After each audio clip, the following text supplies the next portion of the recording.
नमस्ते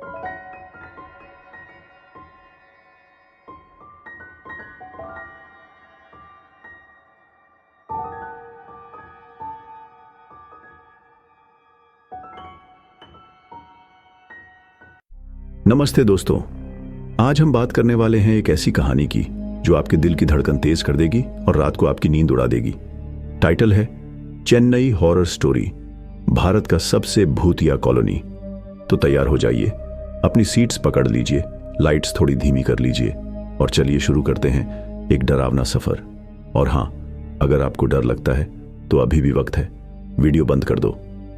लेकिन मुझे पता है आपकी जिज्ञासा आपको रोक नहीं पाएगी।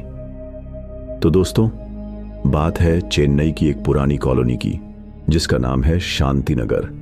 नाम से तो ये शांत और सुखद लगता है, लेकिन यहाँ की कहानी कुछ और ही कहती है।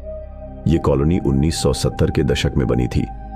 एक बड़े बिल्डर ने यहाँ शानदार फ्लैट्स बनाए थे। शुरू में सब ठीक था, लोग खुशी से रहते थे, बच्चे पार्क में खेलते थे और हर शाम कॉलोनी में छोटी मोटी महफिल जमती थी। लेकिन फिर एक दिन सब बदल गया। एक रात कॉलोनी के एक घर से चीख सुनाई दी। लोग दौड़े, देखा तो वहां एक परिवार के 4 लोग, मां, बाप और 2 बच्चे एकदम चुपचाप बैठे थे, लेकिन उनके चेहरे पर एक अजीब सी मुस्कान थी। पड़ोसियों ने पूछा क्या हुआ, लेकिन जवाब में सिर्फ वही मुस्कान थी। अगले दिन सुबह वो परिवार गायब हो गया। घर खाली था, जैसे कभी कोई रहा ही ना हो। पुलिस आई, जांच हुई, लेकिन कुछ नहीं मिला, न कोई सुराग, न कोई निशान। यहां से कहानी में ट्विस्ट आता है दोस्तों। उस घर के बाद हर महीने किसी न किसी घर से अजीब आवाजें सुनाई देने लगीं। कभी रोने की आवाज, कभी हंसने की और कभी खिड़कियों पर खटखटाने की। लोगों ने गौर किया कि रात के 2 से 3 बजे के बीच ये सब ज्यादा होता था। एक दिन एक चौकीदार ने बताया कि उसने एक सफेद साड़ी वाली औरत को देखा जो बिना पैरों के हवा में तैर रही थी। इसके बाद चौकीदार ने नौकरी छोड़ दी और कभी वापस नहीं आया। अब सुनो एक और दिल दहला देने वाला वाकया। एक लड़का जो अपने दोस्त के साथ शांति नगर में हिम्मत आजमाने गया था, उसने अपना अनुभव रिकॉर्ड किया।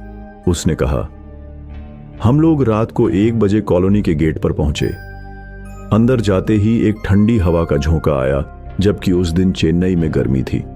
फिर हमने टॉर्च जलाई और एक घर के पास रुक गए। वहां एक खिड़की खुली थी और अंदर से एक छोटी लड़की की आवाज आई, भैया अंदर आओ ना। लेकिन जब हमने टॉर्च की रोशनी अंदर डाली तो वहां कोई नहीं था, सिर्फ एक पुरानी गुड़िया बैठी थी जो उसी आवाज में बोली, भैया।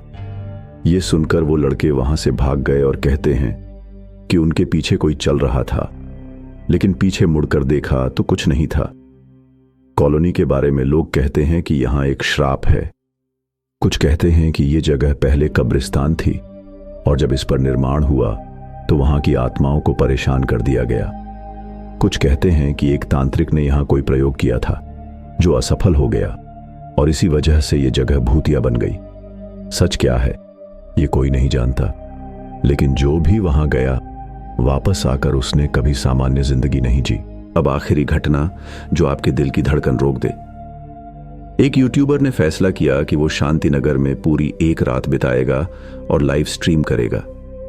उसने अपना कैमरा सेट किया, माइक ऑन किया और रात 12 बजे कॉलोनी में घुस गया। शुरू के 30 मिनट तो सब सामान्य था, सन्नाटा, थोड़ी सी आवाजें और बस। लेकिन फिर उसका कैमरा एक घर के सामने रुक गया। उसने कहा, दोस्तों मुझे लग रहा है कोई मुझे फॉलो कर रहा है। फिर अचानक कैमरा हिला और एक आवाज आई, यहां से निकल जाओ। यूट्यूबर घबरा गया, बोला, कौन है, ये क्या है? लेकिन जवाब में सिर्फ एक जोर की चीख आई और लाइव स्ट्रीम कट हो गया। अगले दिन उसका कैमरा मिला, लेकिन वो खुद गायब था। कैमरे के आखिरी फ्रेम में एक सफेद आकृति दिखी जो उसके पीछे खड़ी थी और उसके चेहरे पर वही अजीब सी मुस्कान थी जो पहले वाले परिवार के पास देखी गई थी। तो दोस्तों, ये थी चेन्नई के शांति नगर की कहानी। आज भी ये कॉलोनी खाली पड़ी है, न कोई वहां जाता है, न कोई वहां घर खरीदता है। लोग कहते हैं कि अगर आप रात को वहां से गुजरें और ध्यान से सुने तो आपको वही खटखटाने की आवाज सुनाई देगी। क्या ये सब सच है या सिर्फ अफवाह? ये राज तो वही आत्माएं जानती हैं जो शांति नगर में आज भी घूमती हैं। अगर आपके पास हिम्मत है तो एक बार वहां जाकर देखिए, लेकिन याद रखना, हो सकता है वापस आने का मौका ना मिले। अगर ये कहानी आपको पसंद आई तो लाइक करना मत भूलना और कमेंट में बताना क्या आप ऐसी जगह पर जाने की हिम्मत करेंगे। अगली वीडियो में मिलते हैं एक नए डरावने रोमांच के साथ। तब तक अपना ख्याल रखना और रात को दरवाजा बंद रखना। Bye bye.